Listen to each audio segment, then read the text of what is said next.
जी जनाब, कैसे हैं आप सब लोग। ये हमारा चैप्टर नंबर 2 है AWS solutions architect associate certification course का। ठीक है, और पिछले चैप्टर में हमने कोर्स का ज़रा ओवरव्यू देख लिया था कि क्या क्या हम इंशाल्लाह इस कोर्स में करने जा रहे हैं।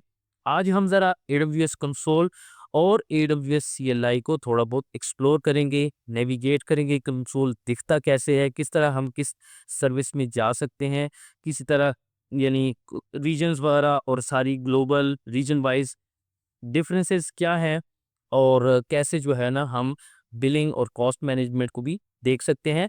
हर चीज़ का एक सेपरेट चैप्टर होगा, लेकिन आज ज़रा हम जनरली कंसोल को और AWS CLI को देखते हैं।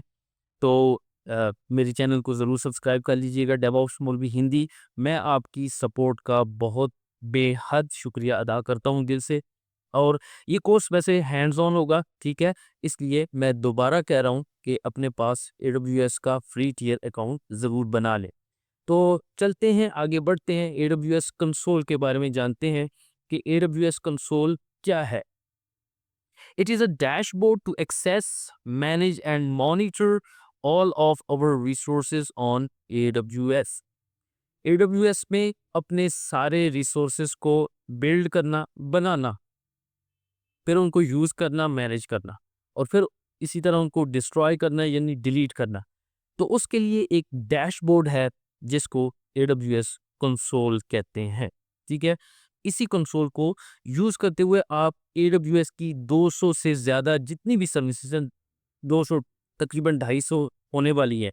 उसमें AWS की AI ML सर्विसेज भी हैं, इंटरनेट ऑफ थिंग्स की सर्विसेज भी हैं, ठीक है, और इसी तरह कंप्यूट, स्टोरेज, डेटाबेस सारी सर्विसेज को आप एक्सेस भी कर सकते हैं। एक्सेस से मुराद यानी यूज़ कर सकते हैं, और उसको मैनेज कर सकते हैं। EC2 की सारी वर्चुअल मशीन्स को, S3 की सारी बकेट्स को कंसोल के थ्रू हर चीज़ मैनेज हो सकती है, मॉनिटर भी हो सकती है क्लाउड वॉच से, क्लाउड ट्रेल से। तो जितने भी रिसोर्सेज हैं AWS पर, उन सब को यूज़ करने के लिए, एक्सेस करने के लिए जो यूज़र इंटरफेस है उसको AWS कंसोल कहते हैं। We can access all 200 plus AWS services from this single dashboard. It is the primary way users interact with the entire AWS platform. और यही सबसे ज़्यादा जो है ना कॉमन वे है, तरीका है AWS के रिसोर्सेज से, AWS के प्लेटफॉर्म से इंटरेक्ट करने का। तो AWS कंसोल जब आप फ्री टियर अकाउंट बनाते हैं तो वो आपको भी, जिस वक्त आपका अकाउंट एक्टिव हो जाता है, वो आपको कंसोल पर ही रीडायरेक्ट करता है। हाँ, चलें देख ही लेते हैं क्या अब जो है ना, मुझे पता है कि आप बेसब्री से इंतज़ार कर रहे होंगे कि कंसोल दिखाओ भई, कंसोल दिखता कैसे है? तो यहाँ से ही मैं चलता हूँ इधर। मैंने साइन इन किया हुआ है, ठीक है? अगर आपका फ्री टियर अकाउंट नहीं है, बनाकर जिस वक़्त साइन इन करेंगे, तो ये डैशबोर्ड सारा आपको जो है ना, ये नज़र आएगा। अब ये क्या है? ये कंसोल है और ये मेरा डिफ़ॉल्ट रीजन है, जहाँ से मैं लॉगिन हुआ हूँ, ठीक है? और यहाँ पर भी आप देख सकते हैं, ये रीजन बता रहा है नॉर्थ वर्जीनिया का। अब मिसाल के तौर पर मैं किसी और रीजन में जाता हूँ, मुंबई में जाता हूँ, ठीक है? तो यहाँ पर देखें ये लिंक चेंज हो जाता है, ठीक है? हर रीजन के हिसाब से लिंक चेंज होता है, ठीक है? ऐप साउथ डैश 1, ठीक है? अब इसी तरह अगर मिसाल के तौर पर मैं यूरोप करता हूँ,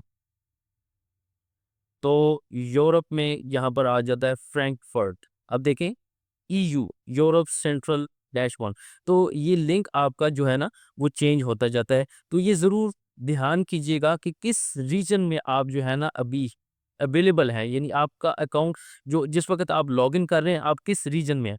तो बाय डिफ़ॉल्ट जो है ना नॉर्थ वर्जीनिया, जो कि AWS का सबसे बड़ा रीजन है, और इसमें सबसे ज़्यादा AWS के अवेलेबिलिटी ज़ोन्स हैं, यानी डाटा सेंटर्स हैं। तो ये सबसे बड़ा रीजन है नॉर्थ वर्जीनिया का। और इसके बाद जो है ना हर रीजन में 2 या 3 अवेलेबिलिटी ज़ोन्स हैं। तो वो हम जो है ना मज़ीद देख भी सकते हैं कि किस रीजन में कितने अवेलेबिलिटी ज़ोन्स हैं, वो इंशाल्लाह मैं आपको बताता हूँ। तो बेसिकली मैं अपने अकाउंट पर लॉगिन हो गया, ठीक है? यहाँ से आप देख भी सकते हैं डेवऑप्स मौलवी जो है ना, वो मेरे अकाउंट का नाम है, और इसके बाद जो है अगर मैं बिलिंग एंड कॉस्ट मैनेजमेंट पर आता हूँ, तो क्योंकि अल्हम्दुलिल्लाह मैं एडब्ल्यूएस कम्युनिटी बिल्डर भी हूँ, क्योंकि एडब्ल्यूएस के कोर्सेज वगैरह करवा रहा हूँ यूट्यूब पर। तो पिछले साल मैंने इस प्रोग्राम को ज्वाइन किया था, एडब्ल्यूएस कम्युनिटी बिल्डर को। तो उन्होंने जो है ना काफ़ी सारे पर्क्स दिए हैं, और मैं आपको इनकरेज करूँगा कि आप इस प्रोग्राम को ज़रूर ज्वाइन करें। हर साल जो है ना जनवरी में ये प्रोग्राम शुरू होता है।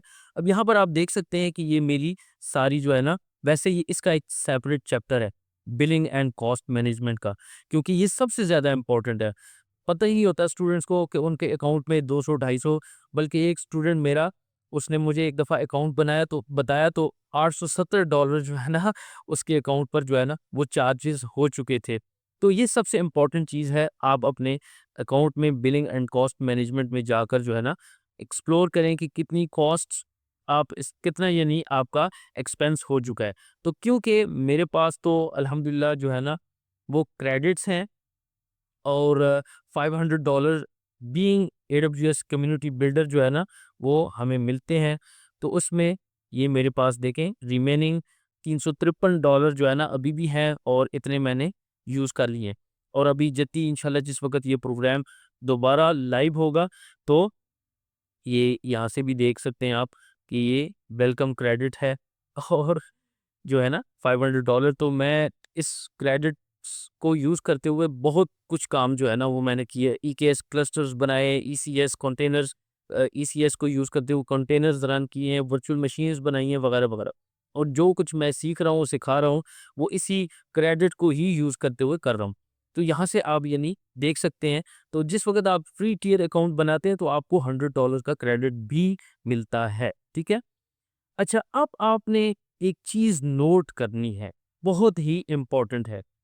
बिलिंग एंड कॉस्ट मैनेजमेंट या रीजन्स वगैरह, ठीक है, या आइडेंटिटी एंड एक्सेस मैनेजमेंट, ये कुछ सर्विसेज हैं जो कि ग्लोबली आपके अकाउंट पर इफेक्ट होती हैं। ठीक है, यानी जो भी काम आपने करना है ना जिसका ताल्लुक आपकी बिलिंग एंड कॉस्ट मैनेजमेंट से है, आइडेंटिटी एंड एक्सेस मैनेजमेंट से है, रीजन को चेंज करना है वगैरह वगैरह, तो आपने देखना है कि यहाँ पर जो रीजन है वो ग्लोबल, लोकेशन ग्लोबल आ जाती है, और देखें बाकी सारे रीजन्स जो है ना वो सारे लॉक हो गए हैं। तो billing billing and cost management यानी ये आपके अकाउंट लेवल पर होती है। ठीक है, इसका ताल्लुक किसी एक रीजन से नहीं होता। ठीक है, मिसाल के तौर पर मैं यहाँ पर EC2 करता हूँ, और EC2 में यहाँ पर मैं इस सर्विस को ओपन करता हूँ, तो अब देखिएगा ग्लोबल से जो है ना वो रीजन पर चला गया। ये समझ आ रही है ना बात? यहाँ पर रीजन आ गया, United States, North Virginia region. तो अब ये सर्विस जो है ना रीजन पर डिपेंडेंट है, आप किसी और रीजन में भी जाकर जो है ना अपने वर्चुअल मशीन्स को लॉन्च कर सकते हैं। लेकिन billing and cost management, identity and access management, ये वो सर्विसेज हैं जो कि ग्लोबली आपके अकाउंट पर असरअंदाज होती हैं, और उनका इफेक्ट जो है ना वो आपके अकाउंट पर ग्लोबली होता है, रीजन वाइज नहीं होता। अब मिसाल के तौर पर मैं IAM में जाता हूँ, तो यानी मैं किसी खास रीजन में जाकर IAM यूजर नहीं बना सकता, वो अकाउंट लेवल पर ही होगा। ठीक है, वो रीजन वाइज नहीं होगा। अब देखा है आपने, फिर ग्लोबल हो गया। इसी तरह मैं बिलिंग एंड कॉस्ट मैनेजमेंट, वो भी ग्लोबल होगा। ठीक है, बिलिंग एंड कॉस्ट, ठीक है, अब यहाँ पर भी जाता हूँ तो ये भी ग्लोबल है। और इसके अलावा बाकी सर्विसेज जो है ना वो रीजन वाइज जो है उसमें आप अपनी मर्जी का रीजन यूज करते हुए वर्चुअल मशीन बना सकते हैं, स्टोरेज बना सकते हैं। मिसाल के तौर पर अब मैं सिंपल स्टोरेज सर्विस करता हूँ S3। ठीक है, तो S3 में अब ग्लोबल से फिर रीजन वाइज आ जाएगा। तो ये बात आपने इस पर बहुत ज़्यादा जो है ना कंसंट्रेट करना है कि कौन सी सर्विसेज हैं जो कि ग्लोबली जिनका अफेक्ट होता है मेरे अकाउंट पर, असरअंदाज होती हैं, और कौन सी हैं जो कि मैं रीजन वाइज भी यूज़ करते हुए इस्तेमाल कर सकता हूँ। तो identity and access management, billing and cost management, ये ग्लोबल है। ठीक है, यहाँ से आपने देख भी लिया है कि किस तरह जो है अब सारे किसी भी रीजन में जाकर मैं S3 बकेट बना सकता हूँ, लेकिन किसी और रीजन में जाकर मैं अपना IAM यूज़र नहीं बना सकता, उसका एक ही है, वो है ग्लोबल। ठीक है? अच्छा, इसके बाद यहाँ तक आपको उम्मीद है समझ आ गई होगी, ये आप देख लीजिएगा। अच्छा, यहाँ पर ये सेटिंग्स का आइकन है, ठीक है? ये ताल्लुक आपके अकाउंट की सेटिंग से है। मिसाल के तौर पर डार्क करता हूँ, तो थीम चेंज हो गया, ठीक है? लाइट करता हूँ, ऐसे चेंज हो गया। और इसी तरह मिसाल के तौर पर मैं स्पेनिश लैंग्वेज चेंज करता हूँ, अब देखिएगा लैंग्वेज चेंज हो जाएगी, ठीक है? ये आपकी स्पेनिश लैंग्वेज आ गई है, ठीक है? इस तरह आप लैंग्वेज भी चेंज कर सकते हैं। और यहाँ पर दोबारा मैं जाता हूँ, इंग्लिश यूएस कर देता हूँ, जो कि मेरे अकाउंट की डिफ़ॉल्ट लैंग्वेज है। तो यहाँ से आप जो है ना लैंग्वेज भी चेंज कर सकते हैं और थीम भी चेंज कर सकते हैं। कुछ ज़्यादातर लोगों को जो है ना डार्क थीम ही पसंद है, लेकिन मैं लाइट रखा हुआ है, ठीक है? और या जो ब्राउज़र डिफ़ॉल्ट है, वो भी आप सेलेक्ट कर सकते हैं। तो बहरहाल जौन-सा भी आपको पसंद है। इसके बाद जो अगला है आइकन, वो है सपोर्ट का, ठीक है? सपोर्ट का। अब मिसाल के तौर पर आपके अकाउंट में कोई बिलिंग का मसला आ गया, आप ओवरचार्ज्ड हो गए हैं, ठीक है? या इसके अलावा कोई और इश्यूज़ हैं, कोटे का इश्यू है, ठीक है? किसी भी सर्विस का आप कोटा इंक्रीज़ करवाना चाहते हैं, तो उसके लिए आप जो है ना टिकट बना सकते हैं। तो यहाँ पर जिस तरह हमने वैसे सपोर्ट के बारे में क्लाउड प्रैक्टिशनर में डिस्कस किया था कि इसकी डिफरेंट प्लान्स हैं, फ्री भी है और एंटरप्राइज भी है। तो जौन सा आपका प्लान होगा ऐसे ही आपको सपोर्ट मिलेगी। तो यहाँ पर मैं आ जाता हूँ सपोर्ट सेंटर में। और इसके अलावा और भी हैं, डॉक्यूमेंटेशन भी चेक कर सकते हैं आप, ट्रेनिंग भी देख सकते हैं, कोर्सेज हैं AWS के, और वी पोस्ट में भी जाकर फोरम्स वगैरह ब्लॉग्स चेक कर सकते हैं। तो अब यहाँ पर मेरा ये सपोर्ट सेंटर आ गया और बहुत ही आसान है किस तरह एक आप टिकट क्रिएट कर सकते हैं। सपोर्ट केसेस जैसे मैं यहाँ पर आपको दिखा देता हूँ कि एक केस मैंने बनाया था जिसमें एक डोमेन मैंने परचेज़ की थी, लेकिन मैं समझ रहा था मुझे चार्जेस इसके नहीं पड़ेंगे। मेरे जो कम्युनिटी बिल्डर के क्रेडिट्स हैं उसमें ही डिडक्शन होगी, लेकिन उन्होंने सेपरेटली मुझे चार्ज कर दिया। तो मैंने कहा नहीं भाई, मुझे मेरे पैसे वापस चाहिए। और जो है मैं समझ रहा था कि जो कम्युनिटी बिल्डर का जो क्रेडिट है उसी से मेरे पैसे डिडक्ट होंगे। तो ऐसे मैंने उनसे कहा था कि यार ये $42 जो है ना वो मैं चार्ज, यानी मुझे चार्जेस ये पड़ चुके हैं। काइंडली जो है ना मेरा अब डोमेन लेने का फ़िलहाल इरादा नहीं है। फ्री में मिल रही थी तो मैं समझ रहा था फ्री थी, तो फ्री नहीं थी। कुछ सर्विसेज़ हैं जो कि फ्री टियर में नहीं आती। तो बहरहाल उसी वक़्त जो है ना वो रिफंड हो गए थे AWS की बेस्ट सपोर्ट से। तो इस तरह आप यानी रीओपन भी कर सकते हैं किसी भी केस को। अगर आप यानी हफ्ता वेट किया आपने, नहीं कुछ हुआ, तो आप जो है उस केस को रीओपन भी कर सकते हैं। तो बहरहाल अब ये देखें ना, यहाँ पर सपोर्ट प्लान्स हैं जिनकी मैं आपको बात कर रहा हूँ। अब मेरा तो फ्री टियर अकाउंट है, फ्री है, ठीक है? गरीबों गरीबों वाला अकाउंट है, तो इसलिए बिजनेस सपोर्ट प्लस और इंटरप्राइज सपोर्ट जो है ना, जो बड़ी ऑर्गेनाइजेशंस हैं, वो डेफिनेटली फिर ये सपोर्ट प्लान्स और उनको उसी तरह प्रॉम्प्ट जो है रिस्पॉन्सेज मिलते हैं। अब यहाँ पर सिंपली आप यहाँ आएँ और क्रिएट केस करें, यानी टिकट ओपन करें। क्रिएट केस से मुराद ये है अकाउंट एंड बिलिंग से है। आप यानी आप ज़्यादातर वैसे हम स्टूडेंट्स जो है ना इसी को ही ओपन करते हैं, ऐसे ही केसेस कि भाई मेरे अकाउंट को तो इतने पैसे पड़ गए हैं, तो प्लीज़ मैं स्टूडेंट हूँ, मैं नहीं अफोर्ड कर सकता। और यहाँ से आप जो है ना सर्विस सेलेक्ट कर सकते हैं, अकाउंट है या बिलिंग है।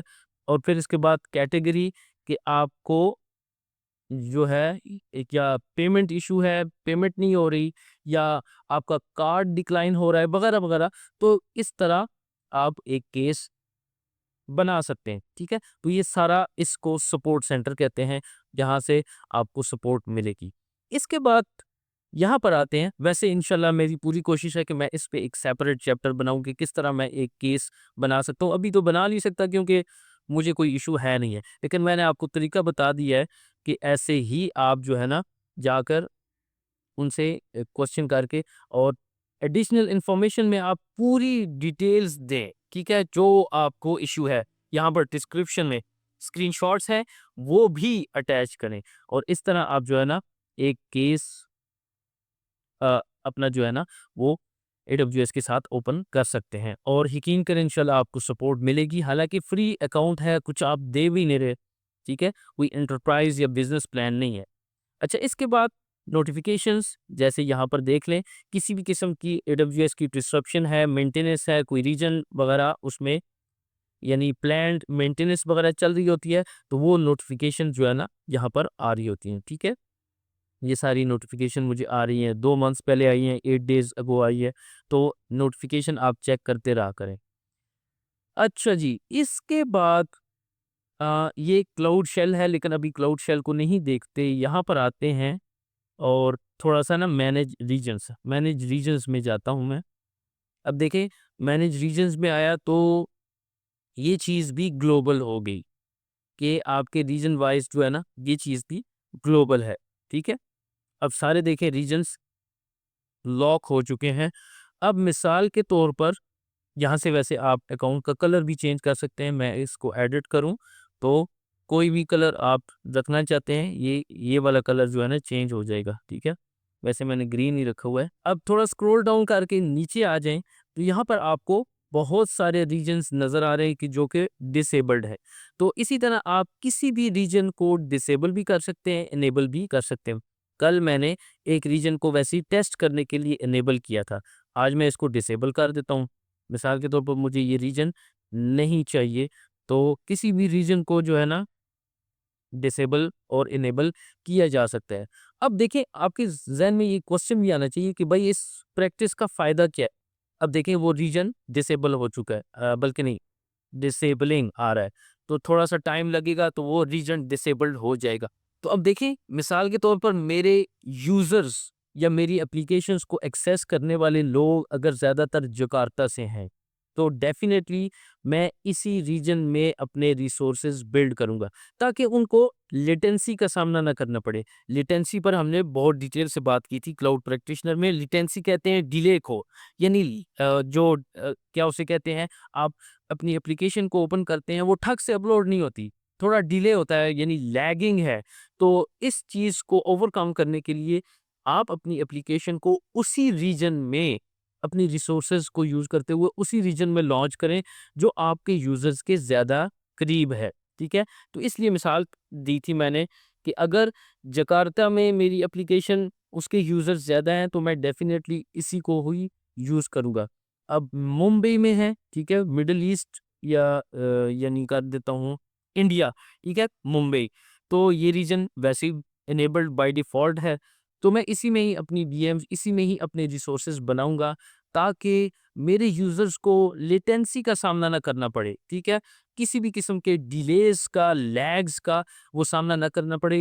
एप्लीकेशन ओपन करें, ठक से ओपन हो जाए। इसको ओवरकम करने के लिए हम ख़ास वो ही रीजन यूज़ करते हैं जो कि एक बहुत बड़ी ब्लेसिंग है एडब्ल्यूएस की तरफ से और ग्लोबली इसका जो है ना वो रीजन्स का नेटवर्क है।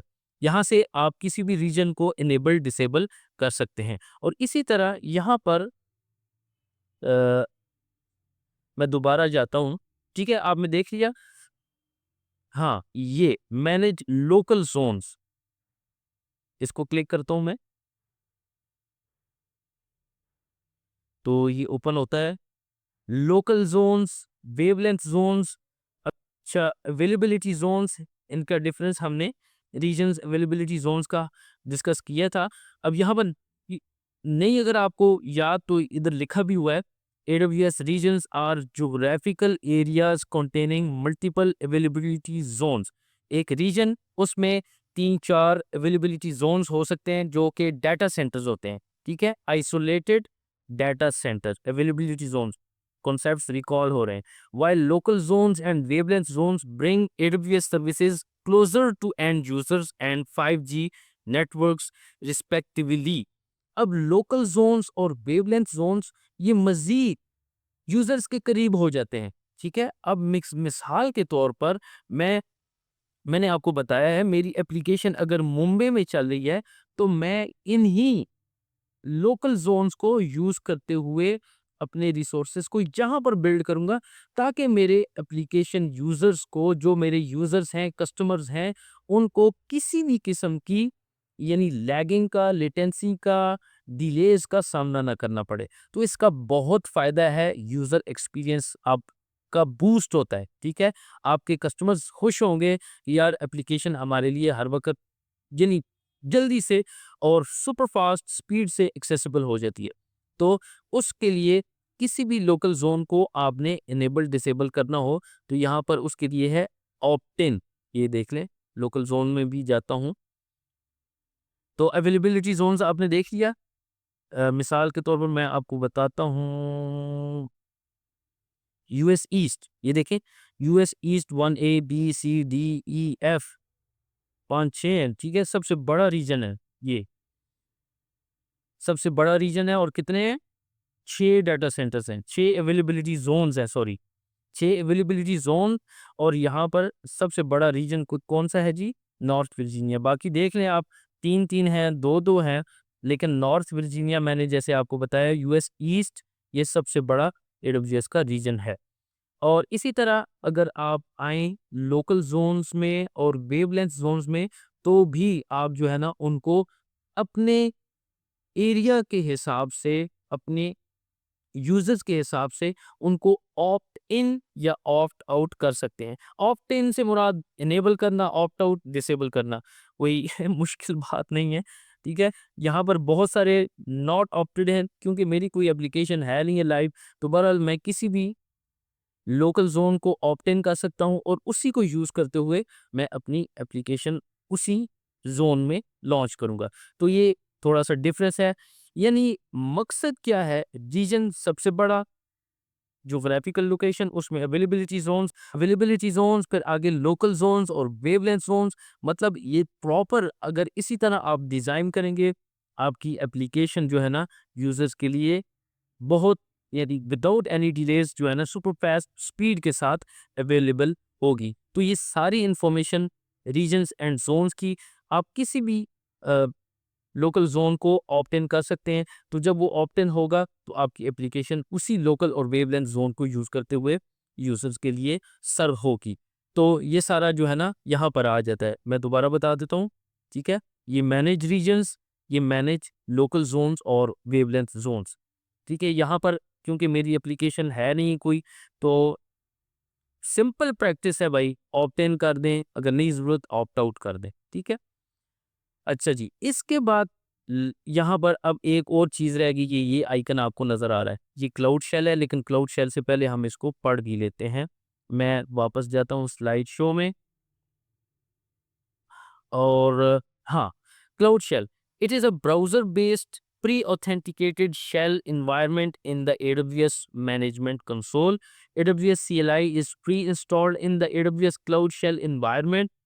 Tools like Python, Git, curl and Docker are pre-installed on the Cloud Shell. अच्छा, इसके बाद है cloud shell is pre authenticated, मतलब आपको AWS कॉन्फ़िगर की कमांड रन करके उसको ऑथेंटिकेट नहीं करना पड़ता। ये हम इंशाल्लाह करेंगे, तब आपको ज़्यादा क्लियर होगा कि आप एक्सेस कीज़ देते हैं तो तब आपका अकाउंट CLI से ऑथेंटिकेट होता है। Cloud shell uses the credentials we use to sign in to the AWS management console. मैं तो साइन इन हूँ, अब वही क्रेडेंशियल्स जो है ना क्लाउड शेल भी यूज़ करते हुए हमें हमें कोई मैनुअली जो है ना एक्सेस कीज़ नहीं देनी पड़ेंगी। किस तरह देंगे, वो हम एक सेपरेट VM बनाएँगे, तो उसमें हम देखेंगे कि किस तरह हम अपने AWS अकाउंट के साथ ऑथेंटिकेट कर सकते हैं। Cloud shell offers 1 GB of persistent storage per region. It supports multiple shells like bash, PowerShell and ZSH, ये भी तीनों शेल्स हैं। और इसके बाद AWS CLI भी देखते हैं, लेकिन ठहर जाएँ, पहले AWS के क्लाउड शेल को देख लेते हैं जल्दी से। ये आ गया, अब इस पे क्लिक करें तो आपका एक शेल जो है ना वो लॉन्च होगा। इसको क्लाउड शेल कहते हैं, जिसमें AWS CLI पहले से इंस्टॉल होती है, डॉकर भी है, गिट भी है, पाइथन भी है, कर्ल भी है। तो जो जिनसे डेवऑप्स इंजीनियर्स का, क्लाउड इंजीनियर्स का वास्ता पड़ता है, वो सारे पहले से इंस्टॉल होते हैं। तो कितनी बड़ी यानी मज़े की बात है कि हर चीज़ पहले से पकी पकाई मिल रही है। जैसे AWS हेल्प करता हूँ, तो अब ये कमांड रन हो रही है, तो इसका मतलब क्या है, AWS CLI इंस्टॉल्ड है, डॉकर इंस्टॉल्ड है, ठीक है, ऐसे मैं थोड़ा सा जूम इन कर देता हूँ ताकि आपको नज़र आए। ठीक है, ये देख लें। और इसी तरह गेट करता हूँ, गेट की कमांड्स भी चल रही हैं। ठीक है, AWS डैश डैश वर्जन करता हूँ, तो देख लें AWS CLI वर्जन जो है ना ये इंस्टॉल्ड है, ये वाला वर्जन जो कि लेटेस्ट ही है। फिर इसी तरह AWS S3 LS करता हूँ, कोई बकेट दिखाओ, कोई नहीं है। ठीक है, इसी तरह S3 EC2 describe instances,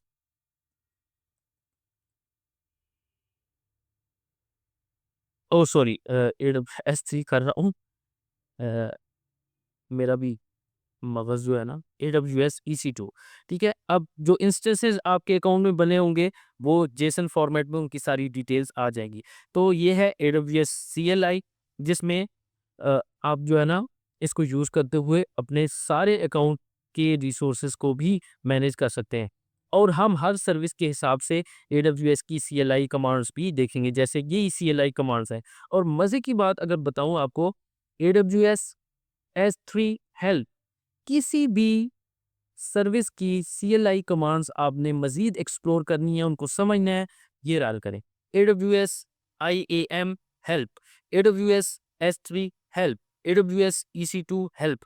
help करो भाई, बताओ मुझे क्या-क्या है इन्फॉर्मेशन, वो सारे आपको स्विचेस बताएगा, इस कमांड में क्या-क्या ऑप्शंस हैं, कौन-कौन सी कमांड्स आप रन कर सकते हैं, कॉपी है, मूव, कट है, रिमूव है, डिलीट है। ठीक है? तो इस तरह क्यू क्यू प्रेस करें, बाहर आ जाएंगे। इसी तरह AWS IAM help, identity and access management की कमांड्स मुझे बताओ भाई, बहुत सारी हैं, ये सारी कमांड्स आ गई हैं। अच्छा, थाउजेंड्स ऑफ कमांड्स बन जाती हैं, लेकिन कोर कॉन्सेप्ट आपको समझ आ गया, किसी भी कमांड को बनाना, रन करना आपके लिए मुश्किल नहीं होगा। और नहीं तो हेल्प की कमांड तो है ही है, AWS EC2 हेल्प। तो ये सारी EC2 की कमांड्स आ गई, इंटर दबाएं तो नीचे सारी कमांड्स आ रही हैं। ठीक है, और क्यू दबाएं तो बाहर आ जाते हैं। और इसी तरह AWS डैश डैश वर्जन, तो ये आपको बता देता है कि इस पे ये इंस्टॉल है, ये क्लाउड शेल। ठीक है, क्लाउड शेल। और इसके बाद फिर हम इंशाल्लाह ये AWS CLI है। अगर आपने AWS CLI इंस्टॉल करनी है तो उसके लिए भी मैंने ट्यूटोरियल बनाया हुआ है।